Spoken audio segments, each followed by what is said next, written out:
Today, we've discovered that Muslims come in all sorts of shapes and sizes and different interpretations of faith. We're at that MLEConnect. And here is a taste of what the speakers have to say. That more than 90% of the Muslims we spoke to said that somehow their faith affects their consumption.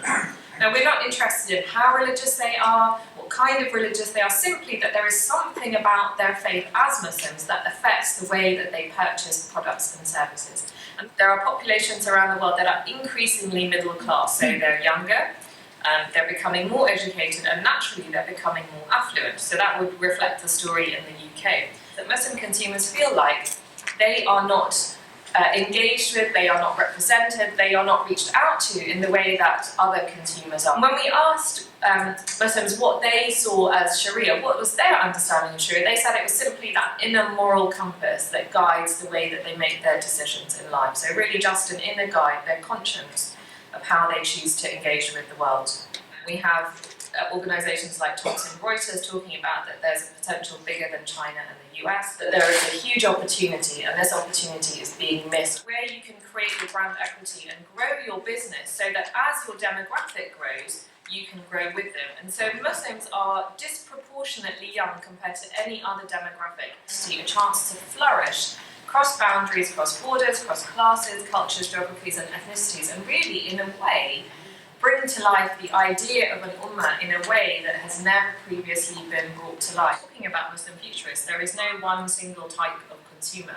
There is culture, there's ethnicity, there's language, there's geography, there's different expressions of faith. How do you ensure that that's properly catered for? Just very basically, it uses the internet as the key medium to deliver ads to Muslim consumers. We have a very overtly Islamic message, even as simple as a Coca-Cola commercial with a hijabi can speak volumes to engaging this consumer. The biggest challenge we're facing is actually making people understand who we are, why we want to do this, what's wrong with what's already there. My father-in-law finds me very strange in that I can eat a very hot curry, but I love sushi as well.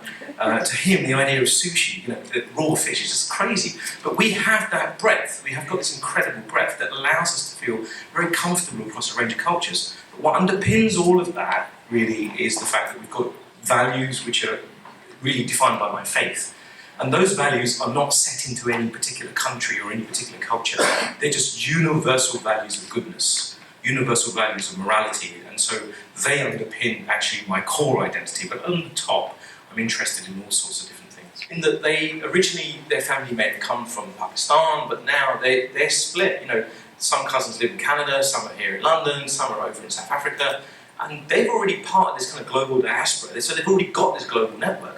And now, if somebody's eaten something, or watched something, or is watching the football, very quickly they're pinging that across to each other in different countries and sharing their experiences. And because of increased wealth and increased airline travel, they're connecting up more. They're meeting each other more, they're moving across these spaces a lot quicker. They may have left Bangladesh or Pakistan or India or Somalia, but Pakistan, India, Bangladesh didn't leave them. They still have it inside them. So they want to be connected. They want to know the politics there. They want to know. But at the same time, you will find the other half of the family, they want to be British, English-centric. So they want to know more about what's happening here rather than what's happening there. So we have this fusion. I think this will go with us for another around 30 years, 40 years. This is normal how communities. If you go to Canada, for instance, you still have the Italians watching the Italian league, still the English watching the English league. If you go to Dubai, it's the same time. And this is very normal for the newly arriving communities. Muslims in general are peace-loving, are law-abiding, and they want to get on with their life. We need to understand the needs of the community.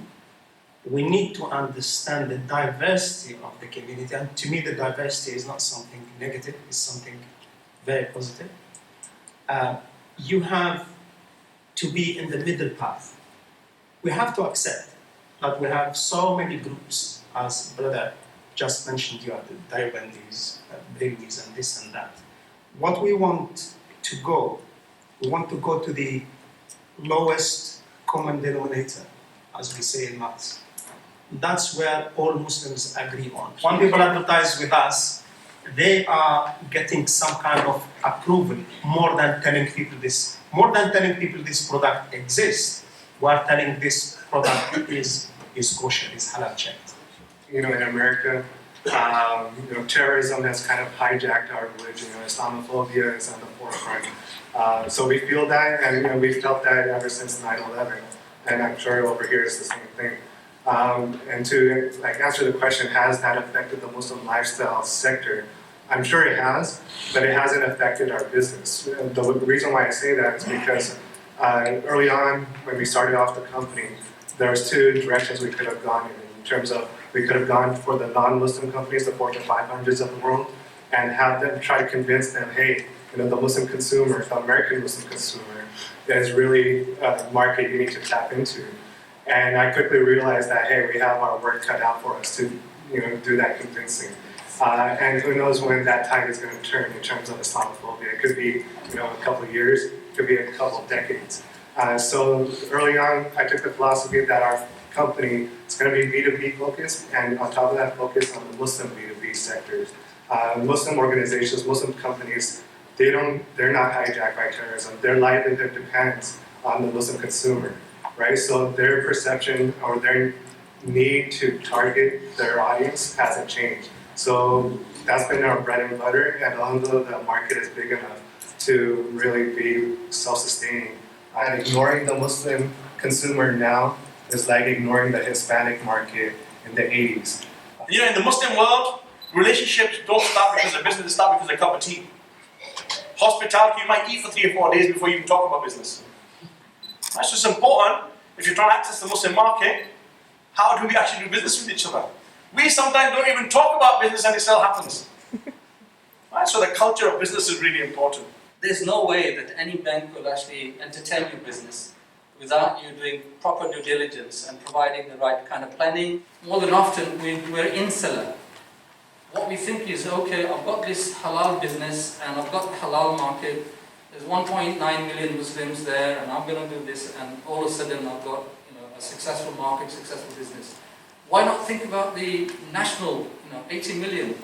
Why not think of the European 44 million? Why not think about the global market, mainstreaming your business? Business being Sharia compliant doesn't mean that it has to be servicing just the Muslim market. So it's up to you how you create your models and instruments to make sure that it appeals not just to the Muslim community, but also appeals to the wider business community as well. When you think about it, Islamic banking should be completely different. We shouldn't have any link to LIBOR. Why should an interest-based benchmark have any relationship with high price funding product in the Islamic world? I think it's very important to say that a lot of these Muslim brands, including ourselves, have really ridden on the fact that there are non-Muslim brands out there that have created a general feeling of, I want to be associated with that, and that is really why a lot of our clients that come to us sit within that demographic. I also recognized the niche, which was that the demand for female teachers, number one, and the style that I was teaching, which was creative and fun. So at that point I said, I'm only limited to 10 children, what if I can expand the service and benefit children in their tens and hundreds?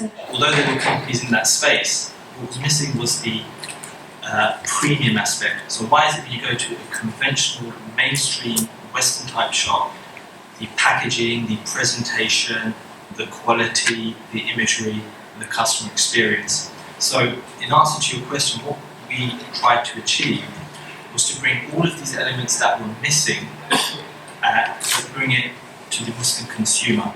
This event was actually requested by a lot of businesses and a lot of entrepreneurs and a lot of exhibitors and a lot of sponsors, because there's a lot of wealth that's out there. I mean, just looking out in the audience, I can see so many different industries, so much knowledge. Thank you.